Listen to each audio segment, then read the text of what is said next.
This game is a difficult one to discuss, because I've been a fan of Digimon since it began in 1999, and for me, Digimon Survive just doesn't quite fit the mold. That said, it's absolutely nothing to do with the quality of the game itself, it's more to do with how it's presented to the player and the tone of the overall experience. So don't get me wrong, I genuinely think this is a very good game and you should definitely pick it up if it interests you. The only issue that some players may run into is that the marketing didn't do a great job of letting you know what you were getting. Now of course I'm not saying that they should have spoiled the story in the trailers or show you every little detail, but this was advertised as a turn-based tactical RPG, and while it does include some of that, I don't think you can properly slot it into that genre.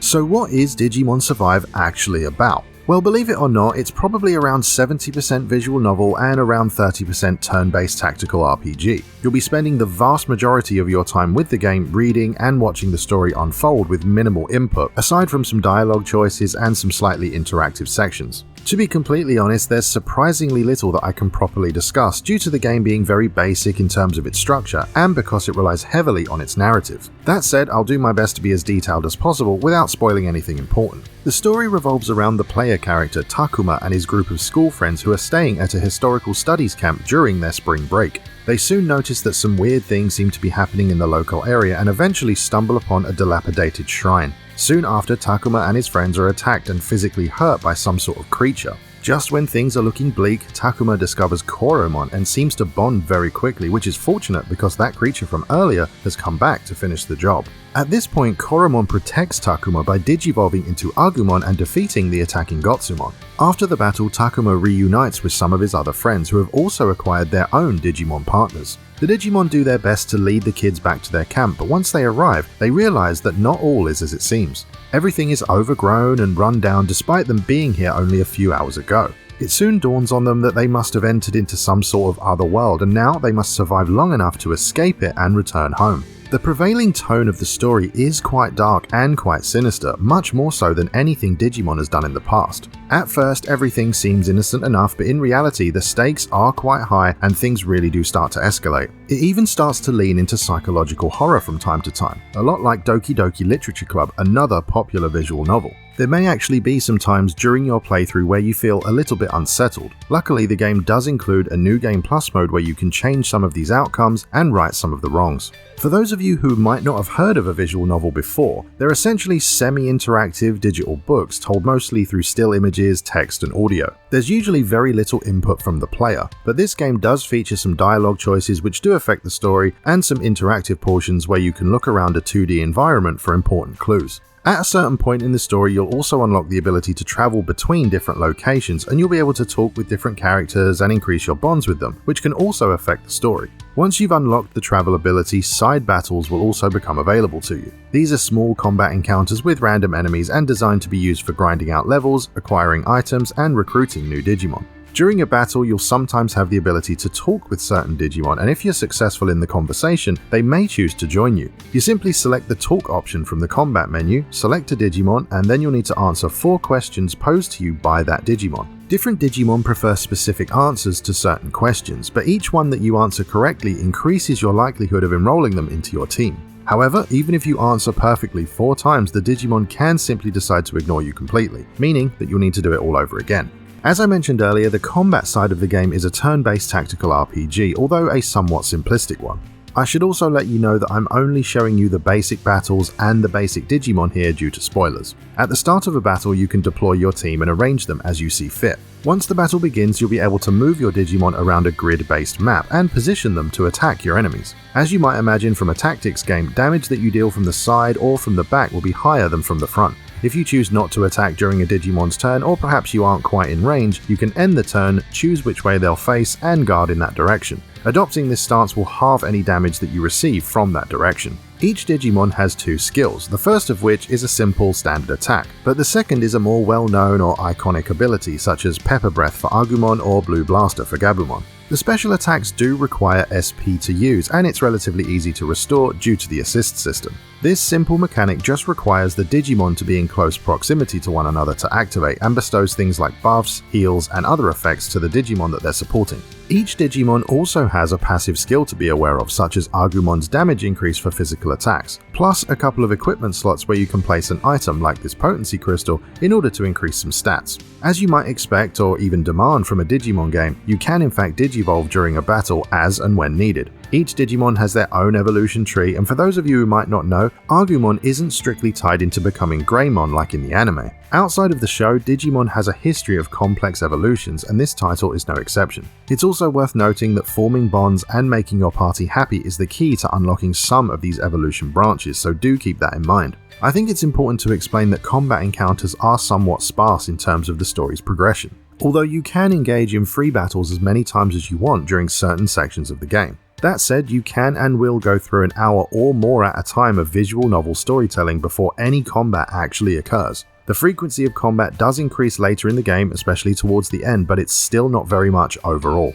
Lastly, the game does not include an English dub and instead features Japanese voiceovers with English subtitles. If you're interested in picking it up, it's available on PS4, Xbox One and Nintendo Switch, with all three of them getting a day one physical release. The Switch version does seem to be very popular indeed, and from what I can see, it's actually sold out in many places here in the UK. It's also going for way over retail price on eBay right now, so that is something to be aware of.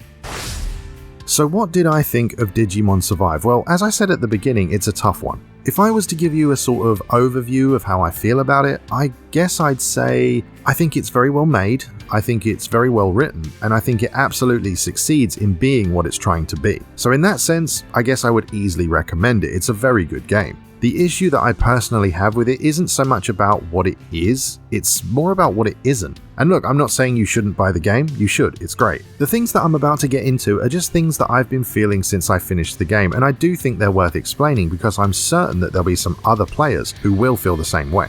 The biggest thing to me is what the game looked like in trailers and advertisements versus what it actually is. Now, what it actually turned out to be is still great, but it's not the same thing that a lot of people thought it was, myself included. From what I've seen online, this game is dividing people right down the middle. I've seen some places giving it really high scores and others giving it really low scores. I've also seen some players saying that they're happy it turned out to be so different from what they thought it would be, and some players saying the complete opposite. When I first saw the gameplay reveals, it gave me the impression that it was a tactical RPG with some very light visual novel elements to move the story along. I mean, some JRPGs out there have loads of dialogue and long sections without any combat at all, but still aren't considered visual novels. Games like Persona come to mind, or perhaps the Disgaea series, which is probably a bit closer in style. These games are not considered to be visual novels, and I thought Digimon Survive would be the same, but as I found out, that's absolutely not the case. Digimon Survive is officially a visual novel with tactical RPG elements, and there's nothing wrong with that. It's just that visual novels are a very niche side of gaming. I mean, sometimes it's difficult to think of them as games at all,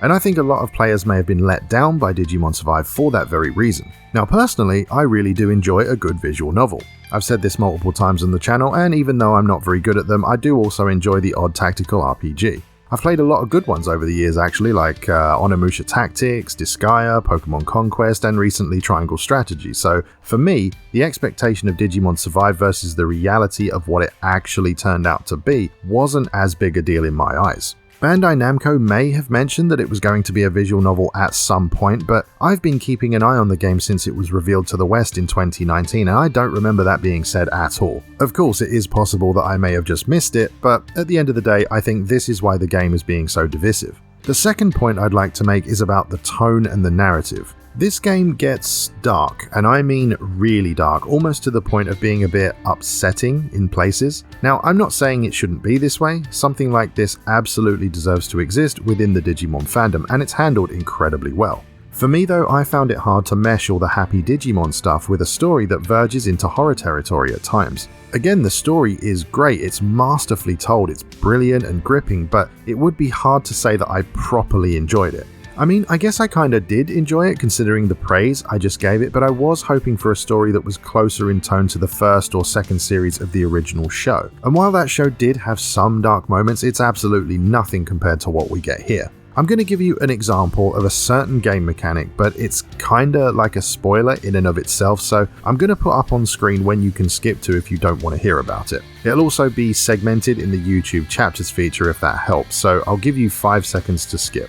1, 2, 3, 4, and 5. Okay, so if you're still with me, I assume you want to know what I'm talking about, so here we go. Both human and Digimon party members can and will die throughout the game. Some of the deaths are completely unavoidable on the first playthrough and can only be stopped on New Game Plus. A few of them are, I guess, rather brutal, and while it's not exactly gory, it is mentally quite upsetting within the game's context. I mean, imagine in Persona 5 if a member of the group like, let's just say Arn, was dragged away screaming and literally eaten and chewed up by a shadow, or something like that. Or perhaps imagine the way that some characters die in Attack on Titan. That is the kind of thing that we're dealing with in Digimon Survive.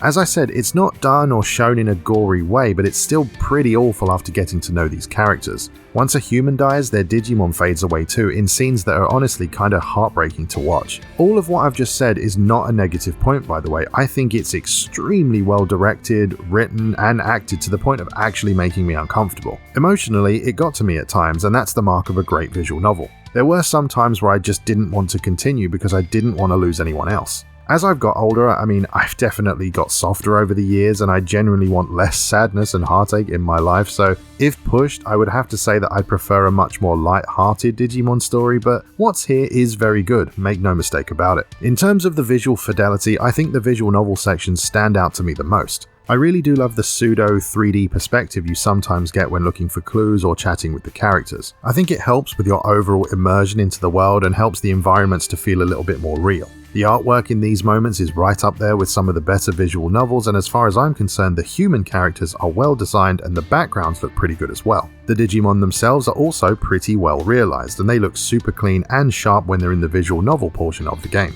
Unfortunately, I can't help but feel like the tactical combat is the weakest portion of the game in virtually every way. Visually, I'm not super impressed with how the Digimon look in this mode, and the animations are sort of bare bones and a little bit weak. It's not outwardly bad or anything, it's just not exactly good either.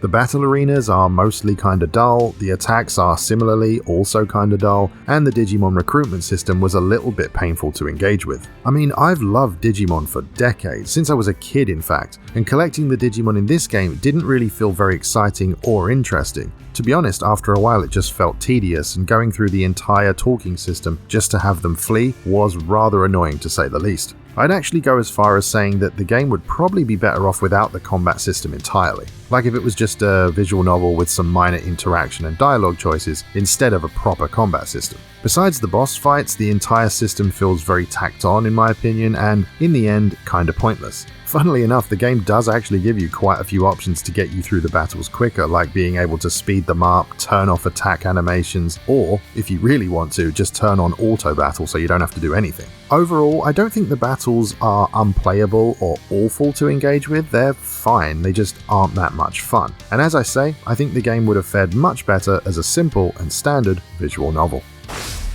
In my opinion, Digimon Survive is a must-play visual novel with some utterly forgettable combat sections. Despite its slow pace, I found the story to be real edge-of-your-seat stuff when it actually gets going. It's also rather nice to look at, but while I don't think you should skip the game because of it, the battles were not a great experience for me. The game's saving grace, which is its narrative, does take its sweet time with getting to the point on the odd occasion. But for the most part, the writing really hooked me into the story and made me care about each and every character. Ultimately, despite being kind of blindsided by what the game turned out to be, I actually think it's pretty good. And if you weren't sure what the game actually was, then I hope I've been able to explain that for you. If you're a fan of standard tactical RPGs, I guess you should be asking yourself if you'd enjoy the visual novel sections enough to justify a purchase. On the other hand, if you're already a fan of the visual novel genre, then I'd imagine you've already picked this up. But if you haven't, I really do think you should. I highly recommend it. Just be aware that depending on who you are, you may see the battles as either a nice addition or as a tedious roadblock. If you enjoy the video, I really hope you'll consider subscribing, and if you like what I do and want to help support the channel, please check out the first link in the video description down below. Thank you very much for watching, and I'll see you next time.